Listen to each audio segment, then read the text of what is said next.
श्री बंशीधर तिवारी जी इस वक्त हमारे साथ मंच पर मौजूद हैं। मैं चाहूंगी तालियों के साथ उनका स्वागत किया जाए। और जब हम विजन ऑफ न्यू उत्तराखंड की बात करते हैं तो ब्यूरोक्रेसी के बगैर ये बहुत अधूरी सी नजर आती है और इसीलिए युवा सीएम पुष्कर सिंह धामी के बेहद भरोसेमंद आईएएस अफसरों में एक हैं बंशीधर तिवारी जी और साथ ही एमडीडीए के वीसी भी हैं वो, और इसके साथ सूचना और शिक्षा विभाग के डीजी भी हैं। ये बहुत ही महत्वपूर्ण जिम्मेदारियां उनके द्वारा संभाली जा रही हैं। एक बार फिर से तिवारी जी आपका बहुत बहुत स्वागत करती हूं मैं भारत 24 के इस मंच पर। बहुत बहुत धन्यवाद भारत 24 की पूरी टीम की कि आपने मुझे यहाँ बुलाया और मौका दिया। मैं आभार व्यक्त करता हूँ। All our pleasure sir. Banshidhar Tiwari ji, आप ये जानते हैं कि प्रधानमंत्री नरेंद्र मोदी का एक विजन है और उस विजन में वो भारत के गांव और गांव के साथ साथ शहरों को साथ साथ बढ़ते और संवरते हुए देखना चाहते हैं। ये उनकी एक सोच है। इस लिहाज से अगर मैं मसूरी देहरादून विकास प्राधिकरण यानी कि एमडीडीए की बात करूं तो उसके उपाध्यक्ष होने के नाते कदम क्या क्या आपकी तरफ से उठाए जा रहे हैं और अर्बन लिविंग स्टैंडर्ड में सुधार कैसे हो, इसके लिए कौन कौन सी योजनाएं चलाई जा रही हैं? देखिए, जहाँ तक नियोजित विकास की बात है तो प्रथम चरण में हम लोगों ने जल और वायु दोनों को ठीक करने के लक्ष्य तय किए हैं।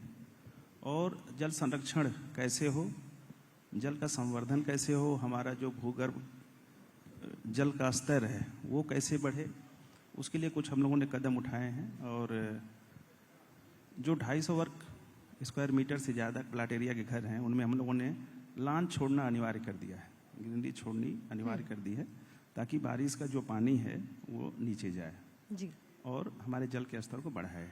अभी क्या जनरली कर देते हैं, पूरा पक्का कर देते हैं तो पूरा पानी बह के चला जाता है तो उसका जल संरक्षण नहीं हो पाया। दूसरा हमने क्या किया है कि जो नए मैप आ रहे हैं हमारे फ्लैट्स के या घर के, उसमें हम लोगों ने यूरिनल को लगाना अनिवार्य किया है क्योंकि उसमें फ्लश करने के समय पानी कम खर्च होता है। नॉर्मल रूटीन के जो हमारे टॉयलेट्स होते हैं 5 लीटर 7 लीटर पानी खर्च होता है, तो इसलिए हमने मैंडेटरी कर दिया कि यूरिनल्स लगाए जाएं ताकि हम जल की बचत भी कर सकें। वृक्षारोपण को हमने बहुत ज़्यादा फोकस किया है। एक ही साल में हमने 1 लाख नए पेड़ देहरादून में लगाने का लक्ष्य रखा है और अभी वृक्षारोपण हो भी रहा है। हमने सड़कों के किनारे किनारे जहाँ जगह मिली और डिवाइडर पे सब जगह हमारा वृक्षारोपण का कार्य चल रहा है। इसके अलावा G20 का भी एक देहरादून में ऋषिकेश क्षेत्र में हुआ, नरेंद्र नगर क्षेत्र में हुआ, तो ऋषिकेश के सौंदर्यीकरण का कार्य हम लोगों ने किया। संयोग से हमारी एक इन्वेस्टर समिट दिसंबर में आयोजित होने वाली है, तो पूरे देहरादून शहर का जो सौंदर्यीकरण है उसमें फुटपाथ है, फसाड इम्प्रूवमेंट है, साइनेजेस हैं, ग्रीनरी है, लैंडस्केपिंग है, तो दिसंबर तक पूरे शहर का हम कंप्लीट करने वाले हैं। जी, ये बहुत बड़ी पहल की जा रही है और उम्मीद करते हैं कि जिस तरीके की प्लानिंग है वो प्लानिंग एग्जीक्यूट हो सके।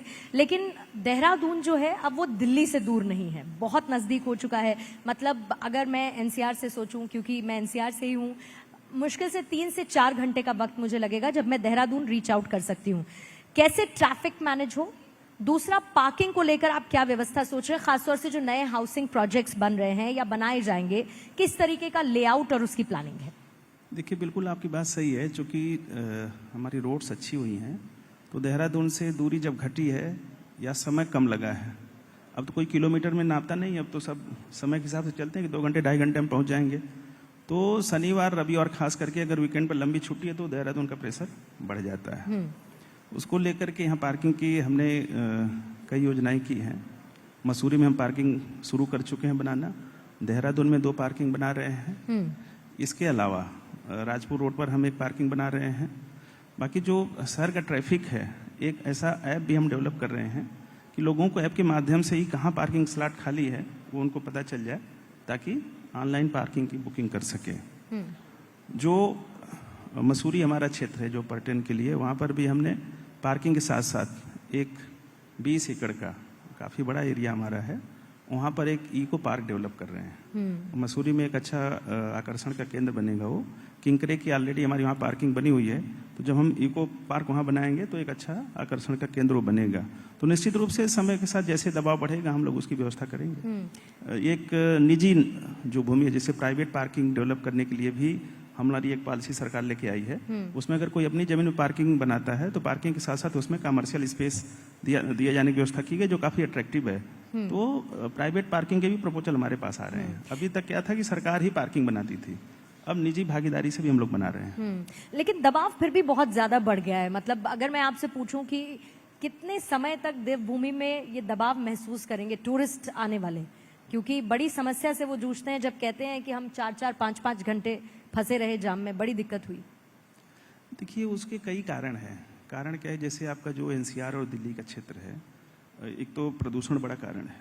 तो जैसे ही लोगों को छुट्टी मिलती है तो सोचते हैं कि प्रदूषण मुक्त क्षेत्र में चलें, और नो डाउट मतलब एक स्वच्छ हवा, स्वच्छ पानी, उसका भी आकर्षण रहता है, तो दबाव बढ़ता है। न केवल देहरादून मसूरी में, कुमाऊं क्षेत्र में भी काफ़ी दबाव रहता है। हल्द्वानी, भीमताल, नैनीताल में बाबा नीम करोली, इस साल बाबा नीम करोली का दर्शन करने के लिए इस बार बहुत ज़्यादा, एक दिन में 2.5 लाख लोग आए। तो दबाव रहता है, लेकिन व्यवस्था की जा रही, व्यवस्था की जाएगी। लेकिन उसको कम करने की बहरहाल कोशिश की जा रही है। सीएम पुष्कर सिंह धामी को हमने सुना, वो कई बार इस बात का जिक्र करते हैं कि हम नए शहर बसाएंगे। क्या नई टाउनशिप के काम को लेकर कोई प्रोग्रेस चल रही है, कोई ऐसा प्रोसेस इस वक्त चल रहा है क्या? देखिए माननीय मुख्यमंत्री जी का इसमें प्लान ये है कि जो भी अभी जो हमारे शहर हैं वो ज़्यादातर आज़ाद भारत के पहले के हैं, चाहे मसूरी हो, लैंसडाउन हो, हमारा नैनीताल हो। तो उसको जो भीड़ है उसको हम कैसे डिसेंट्रलाइज करें, विकेंद्रीकृत कैसे करें, वो तभी संभव है जब हम नए हिल टाउन लेकर के आए, ताकि जो लोड है वो थोड़ा डिसेंट्रलाइज हो। उसके लिए टाउन प्लानिंग डिपार्टमेंट को जिम्मेदारी दी गई है, और वो लोग जिला प्रशासन के सहयोग से स्थान का चिन्हीकरण कर रहे हैं, और जब चिन्हित हो जाएंगे तो उसके बाद फिर उस पर आगे बढ़ेंगे। लेकिन फिर भी इस लिहाज से देखा जाए तो देहरादून बहुत ज्यादा बदल गया है कई मायनों में। सकारात्मक चीजों का मैं जिक्र करूंगी। कोशिश लगातार हो रही है उत्तराखंड को खासतौर पर एजुकेशन हब के तौर पर विकसित किया जाए।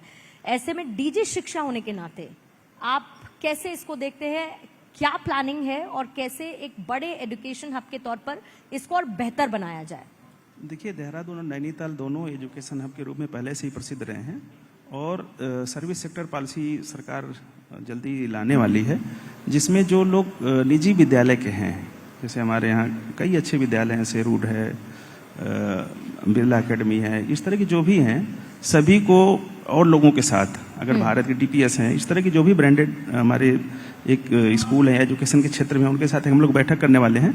और सर्विस सेक्टर पॉलिसी में जो उनको कैपिटल सब्सिडी दी जानी है, क्या उनको मोटिवेट करना है कि वो अधिक से अधिक हमारे यहाँ आए और कैंपस या बोर्डिंग स्कूल्स बनाएं, ताकि जो एक हमारी पहचान है शिक्षा के क्षेत्र की उसको हम लोग और बढ़ा सकें। और 2 मीटिंग हम कर चुके हैं, उसमें काफ़ी लोग अभिरुचि भी दिखा रहे हैं, और मुझे उम्मीद है कि आने वाले 1-2 महीने में काफ़ी इस तरह के कैंपस स्कूल हम लोग लेकर आ जाएंगे।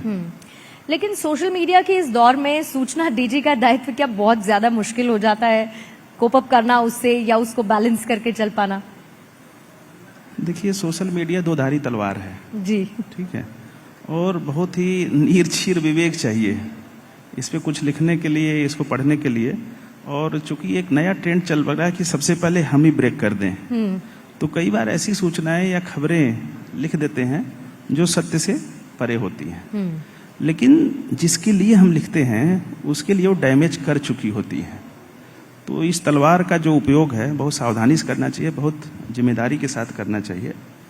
और एक प्रदेश का मैं पढ़ रहा था, देखिए शिक्षा का भी मैं देख रहा हूँ, तो वहाँ की सरकार ने बच्चों को टैबलेट दिए, तो ग्राम पंचायत ने एक प्रस्ताव पारित किया कि ये सारे टैबलेट वापस ले लीजिए, क्योंकि ये पढ़ाई तो करते ही नहीं, पढ़ाई के अलावा दूसरी ऐसी जो नुकसानदायक चीजें हैं उस पर समय खर्च कर रहे हैं। तो बड़ा नीरछीर विवेक होना चाहिए कि जो भी हमारा इंटरनेट है, सोशल मीडिया है, उसका उपयोग हम किस तरह से कर रहे हैं, ये बड़ा मायने रखता है। लेकिन अगर सोशल कनेक्ट की जब चर्चा होती है, अभी आपने सोशल मीडिया को लेकर कहा कि 2धारी तलवार है, और आपके बारे में कहा जाता है कि आप बड़े अलग अलग तरीके के अधिकारी हैं। देश दिवाली मना रहा होता है तो आप बच्चों के बीच जाकर मिठाइयां बांट रहे होते हैं। ये सब तो हमको सोशल मीडिया के जरिए ही पता चला। तो कैसे ये अलग तरीके की कोशिश, और इसको लेकर मन में जब आपके ख्याल आते हैं, कैसे आप इसको कर पाते हैं? नहीं, हमारे शिक्षा विभाग में कई ऐसे विद्यालय हैं जो हम लोग आवासीय विद्यालय चलाते हैं, जैसे नेताजी सुभाष चंद्र बोस विद्यालय है। उसमें हमारे ऐसे बच्चे ही रहते हैं जो या तो अनाथ हैं, या उनके माँ बाप ने छोड़ दिया, या हो सकता है कि उनकी डेथ हो चुकी हो किसी तरह से। पूरे भारत के इस तरह के लोग हैं। कोई भिक्षावृत्ति में लगा था, और रेलवे स्टेशन में कुछ को छोड़ के चले गए थे, उनको ले आए। तो ऐसे जो हमारे आवासीय विद्यालय चलते हैं, जो उनके अभिभावक नहीं हैं। ऐसे लगभग 40 विद्यालय हम लोग पूरे प्रदेश में चला रहे हैं। तो उनको किसी त्यौहार पर या कोई ऐसा अवसर हो, उनको ये महसूस न हो कि मेरे कोई गार्जियन नहीं है, परिवार वाला नहीं है, तो हम लोगों ने तय किया है कि अपने हॉस्टल में जब कोई ओकेजन इस तरह का होता है, दीपावली है, होली है, धनतेरस है, तो हम लोग उन्हीं लोगों के बीच जा करके मनाते हैं। तो उनको भी लगता है कि कोई न कोई है मेरे साथ जो खड़ा है। तो बेसिकली ये बड़ा निजी मामला है, तो आपने पूछ दिया तो मैंने बता दिया। कुछ काम स्वांत सुखाए भी होते लेकिन हैं। ये भी अच्छा है कि उनको ऐसा महसूस होता है कि कोई हमारे लिए भी है। बिल्कुल, हम भी निश्चित- दिवाली मना रहे निश्चित हैं, रूप से। हमारे पास भी मिठाइयाँ पहुंच रही हैं, और ये इनिशिएटिव हर कोई नहीं लेता है। तो आपकी तरफ से लिया गया, जो सराहनीय है, और इसीलिए उसका जिक्र करना भी बहुत जरूरी था। प्रधानमंत्री नरेंद्र मोदी एक न्यू इंडिया की बात करते हैं और उसको लेकर बहुत सारे कदम भी उठाए जा रहे हैं। मैं ये समझना चाहती हूँ कि इस न्यू इंडिया में ब्यूरोक्रेट्स का रोल कितना महत्वपूर्ण है।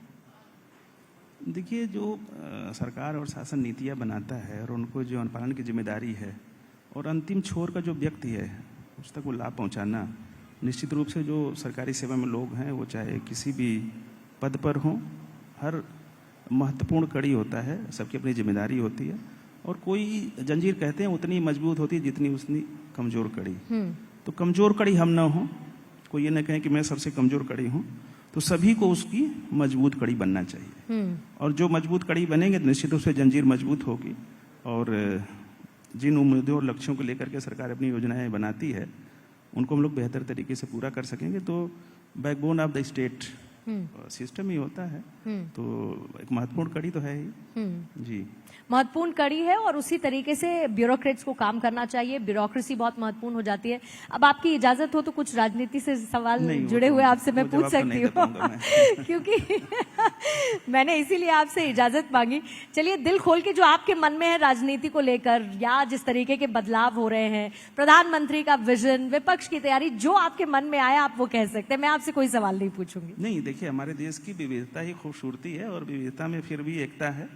और हमारे देश की लोकतंत्र हमारी ताकत है, वही हमारी खूबसूरती है।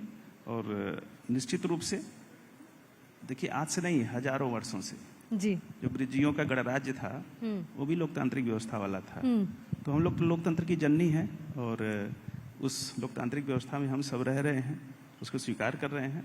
और एक देखिए, जब अंग्रेज जाने लगे थे तो ये कहा था कि ये तो चला ही नहीं पाएंगे, है ना, लेकिन वो भी हमने करके दिखाया, है ना। चंद्रयान की असफलता को लेकर लोग मजे ले रहे थे, वो भी हमने करके दिखाया। तो बेसिकली जो हमारा जज्बा है और जो हमारी छिपी हुई प्रतिभाएं हैं, वो हमारे देश को मजबूत बनाती हैं, एक राष्ट्र के रूप में पिरो करके रखती हैं, और उसको एक आगे ले जाती हैं। जी। तो हम एक लोकतांत्रिक जीवन जी रहे हैं, अच्छी बात है। तो जी, लोकतंत्र की खूबसूरती की आपने बात की, और साथ ही ये भी कि किस तरीके से हम सक्सेस पा रहे हैं। और आपकी तारीफ मुझे करनी होगी, बहुत ही अच्छे से आपने बचते हुए राजनीति पर कोई भी टिप्पणी किसी से भी जुड़ी नहीं की है। Thank you so much. Sir बैठे बताएं। Thank you so much Tiwari ji, thank you बहुत सो धन्यवाद मच फॉर आपका द भी। Lovely session. Thank you sir, thank you, thank you, thank you, please.